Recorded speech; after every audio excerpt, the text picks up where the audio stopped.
বাচ্চারা দেখো, তোমাদের জন্য সিঙ্গারা নিয়ে এসে পড়েছি। আরে স্যার ধন্যবাদ। আরে আমাকে একটু দিবা নাকি? আমি তো অনেকদিন ধরে খাবার খাই না। আরে বাচ্চারা, আমি এখানে 3টা সিঙ্গারা রেখে গেলাম, আমার ভাগেরটাই ফকিরকে দিয়ে দিও, যাতে তারা একটু ভালো খাবার খেতে পারে। ঠিক আছে স্যার। আরে যা ফকিনির বাচ্চা।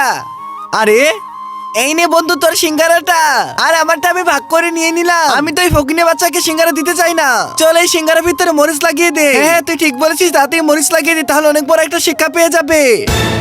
হ্যাঁ বন্ধু তাড়াতাড়ি লাগিয়ে দে। আরে বাচ্চারা এটা কি করতেছে? অনেকগুলো তো মরিচ গুঁড়া দিয়ে দিচ্ছে, লোকটা খেলে তো মারা যাবে। হ্যাঁ কেউ তো দেখেনি, তাড়াতাড়ি দিয়ে দে। আরে আরে এই তো সুযোগ পেয়ে গেছি, গরিবদের সাথে এরকম করতে নেই। এখন তাড়াতাড়ি অদল বদল করে দেই, এখন তুই মজা বুঝবি।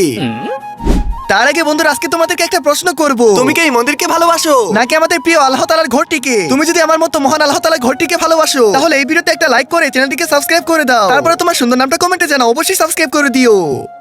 আরে এটা কি হলো? কোনোভাবেই তো এটা ঠিক করতে পারতেছি না। বন্ধুরা তোমরা সাবস্ক্রাইব করে দাও, তাহলে এটা ঠিক হয়ে যাবে। এই তো মনে হয় তোমরা লাইক সাবস্ক্রাইব করে দিয়েছো, এখন তাতে এটা অন করে দেই।